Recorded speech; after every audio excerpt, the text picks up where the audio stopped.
Bon, maintenant, dans cette vidéo-ci, je vais vous montrer comment retrouver la règle d'une fonction sinus. À noter que quand on a une fonction sinusoïdale, là, on peut décider d'utiliser une fonction sinus, une fonction cosinus. Ça dépend toujours, dans le fond, du point HK qu'on va utiliser. Donc, on pourrait dire notre point d'inflexion qu'on va utiliser. Donc, ici, je vais me concentrer sur la fonction sinus. Donc, quand on a décidé de choisir une fonction sinus. OK. Donc, première des choses, on doit commencer par décider de sélectionner un point d'inflexion. Lorsque je parle d'un point d'inflexion, c'est comme un point qui passe par l'axe transversal. Autrement dit, ici, si on regarde notre graphique, l'axe transversal passe par 3.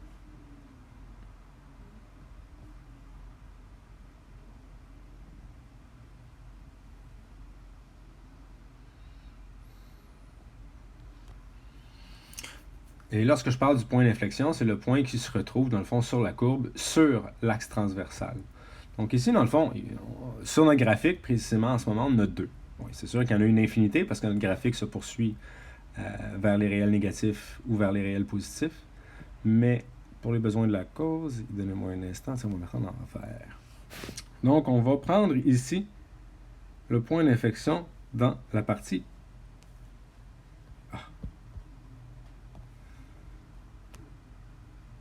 croissante. Donc, quand on prend le point d'inflexion dans la partie croissante, notre paramètre A va être positif. Lorsqu'on prend le point d'inflexion dans la partie décroissante, donc celui-ci, notre paramètre A va être négatif. Donc évidemment ici, là, je ne rentrerai pas dans les détails, je vais parler de tout ce qui est paramètres de la fonction sinusoïdale là, en classe. Donc pour l'instant, là, c'est vraiment, je me concentre sur l'application, si je pourrais dire. Là. Donc comment est-ce qu'on peut retrouver la règle étape par étape. Pour ce qui est de la compréhension, je vais y revenir en classe, d'accord? Donc, pour l'instant, je vais prendre un A positif. Donc, je vais prendre le point d'inflexion de la partie croissante de ma courbe. Donc ici, ce point-là va représenter le paramètre H et le paramètre K. Le paramètre K, pardon. Donc ici, ça veut donc dire que le paramètre H va être égal à pi sur 2 et le paramètre K est égal à 3. Donc, on a déjà trouvé 2 de nos 4 paramètres. Donc, H est égal à pi sur 2 et le K est égal à 3.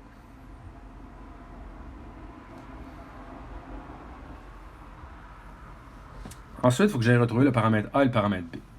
Donc, ici, ce que je vais faire, c'est que je vais dessiner une boîte qui va... Attends, je vais la dessiner en... Je sais pas moi, tiens. En orange.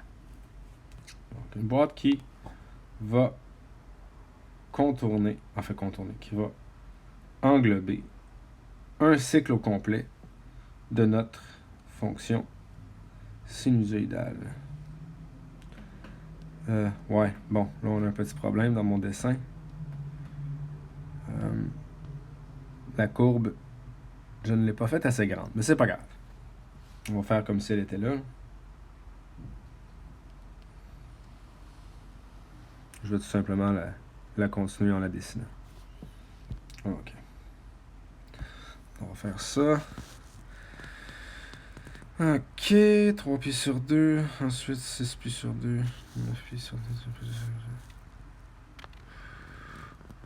2. Ok, mettons que ça l'arrête ici, et en principe, ça devrait arrêter, croiser l'axe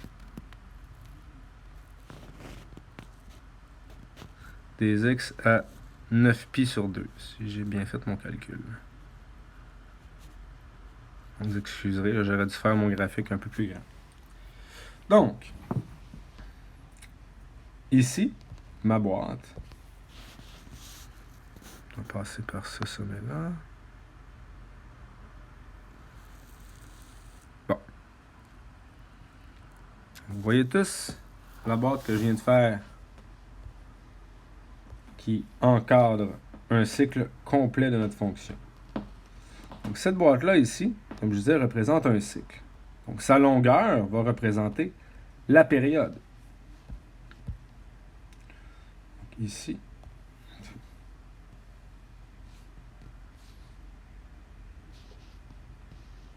Et donc, dans le cas qui nous intéresse, ici, ça va être 4pi.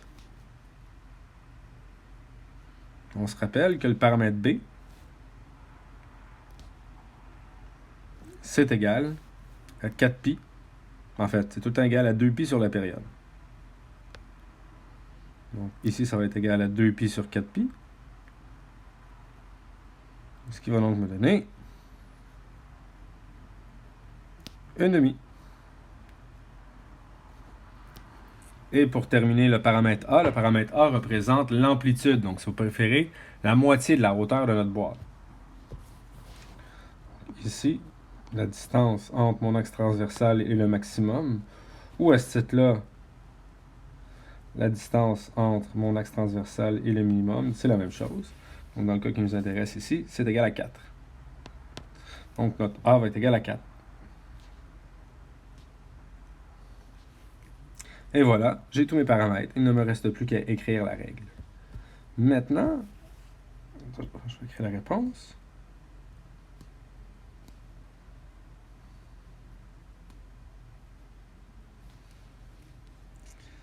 Une demi x moins pi sur 2 plus 3.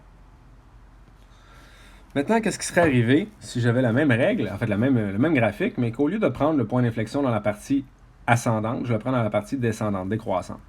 Donc si autrement dit, à la place de prendre le point HK comme étant celui que j'ai décidé au départ, mais plutôt comme étant, tiens, je vais le mettre en brun. Donc disons que je prends ce point-ci à la place. Donc, ici, les coordonnées du point HK vont devenir 5π sur 2 et 3. À noter là, que le K ne changera jamais. C'est impossible que l'axe transversal change. Tout ce qu'on fait, dans le fond, c'est qu'on décide de prendre un point de départ différent. Est-ce qu'il y a une relation entre les sinus et les cosinus? En fait, je pourrais même choisir une fonction cosinus, on va y revenir plus tard. Donc, ici, tout ce que ça va changer dans ma règle, je vais la redessiner exactement, je vais la réécrire exactement de la même façon. Donc, f de x est égal à 4 sin de 1/2 x, là évidemment je change le h, c'est rendu 5π sur 2 plus 3. Étant donné que je l'ai pris dans la partie décroissante de ma courbe, ben mon a va être négatif, donc c'est moins 4 sinus de 1/2 x moins 5π sur 2 plus 3. Voilà comment je fais pour retrouver la règle d'une fonction sinus.